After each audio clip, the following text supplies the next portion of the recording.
Imagine being surrounded by thousands of furious soldiers, weapons in hand, ready to overthrow their commanders and proclaim a new emperor.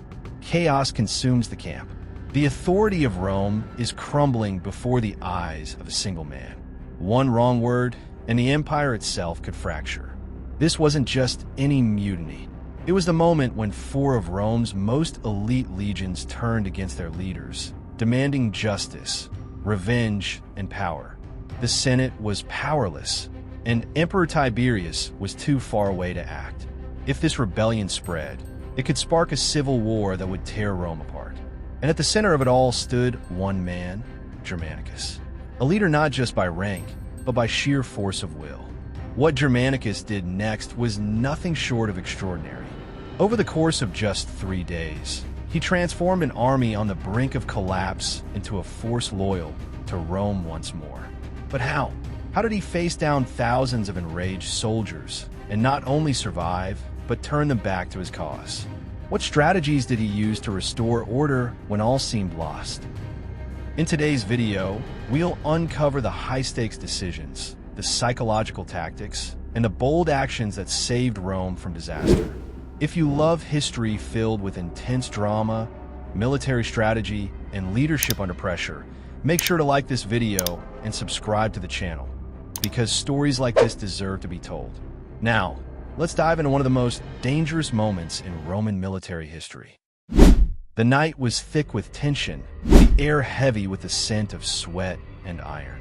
Torches flickered in the vast Roman camp, illuminating the faces of thousands of angry soldiers. Men who had once marched in perfect formation under the banner of Rome, but now stood united in defiance. For legions, hardened by years of brutal campaigns, were no longer willing to bow to the distant orders of an emperor they barely knew. Their demands echoed through the camp: better pay, fair treatment, justice for their fallen comrades. And in the center of this storm stood Germanicus, young, ambitious, and now dangerously outnumbered. He wasn't just facing rebellion. He was facing an army that had lost all fear. If Germanicus failed, it wouldn't just be his name that was destroyed, it would be the integrity of Rome's military itself. The legions weren't threatening only their commanders.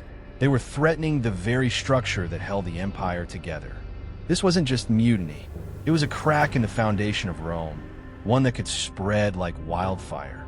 Yet, Germanicus didn't panic. He didn't retreat. Instead, he did something unexpected. While other commanders might have crushed the rebellion with force or pleaded for loyalty, he took an approach that blurred the lines between strength and submission. But how do you command authority without wielding the sword? How do you bring men back from the edge of treason without losing your own power? Germanicus understood that if he relied on brute force, the rebellion would spiral into a bloodbath. But if he gave in too easily, he would be seen as weak, perhaps even as a puppet of the very soldiers who had turned against him. The legions didn't just want reform. They wanted a leader who could embody their struggles, someone who could promise them justice while still reminding them of their duty. And then came the most dangerous temptation of all. As a rebellion grew bolder, whispers spread through the camp. What if Germanicus himself took the throne? What if, instead of restoring order in Tiberius's name, he used this moment to seize power for himself? It wasn't just idle talk. Rome had seen it happen before. Soldiers had crowned emperors before. Would they do it again? But Germanicus didn't fall for the bait. He knew that the moment he entertained the idea of power beyond his station, he would no longer be controlling the legions. The legions would be controlling him. Instead of force or ambition, he turned to something far more powerful: words. He stepped forward, not as a conqueror, not as a desperate man clinging to command, but as something far more persuasive, a storyteller, a voice of reason in a sea of chaos. He chose his words carefully, balancing between reassurance and warning, between empathy and discipline. But could mere words be enough to turn an army on the brink of mutiny back into a loyal force? What could he possibly say that would make men who had already tasted rebellion return to obedience? Germanicus didn't shout. He didn't beg. He didn't threaten. Instead, he spoke with the weight of Rome itself behind him. He reminded the soldiers of who they were. Not just warriors, but the backbone of an empire that stretched across the known world. He painted a picture of what their rebellion truly meant. Not just defiance against their commanders, but betrayal of their own legacy. With each sentence, he turned their rage inward, making them question not just their actions, but their futures. What would happen if they succeeded in their revolt? Would they become outlaws? Would Rome ever trust them again? He made them see the price of their anger, and slowly, the fire in their eyes dimmed. But Germanicus didn't stop there. He knew words alone weren't enough. He had to seal his authority with action. He did something shocking, something few leaders would ever dare.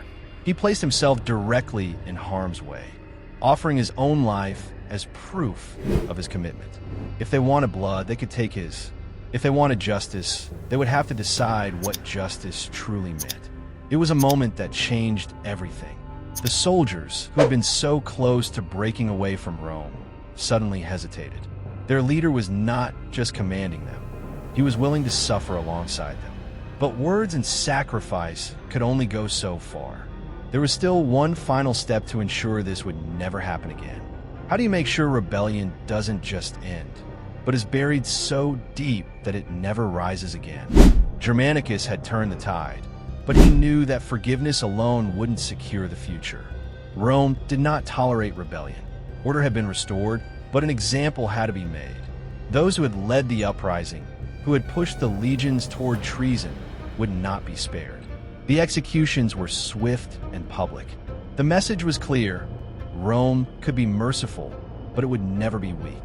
The soldiers who had once felt invincible now saw the cost of their defiance. Fear settled back into the ranks. Not the reckless fear of rebellion, but the disciplined fear that kept armies in line.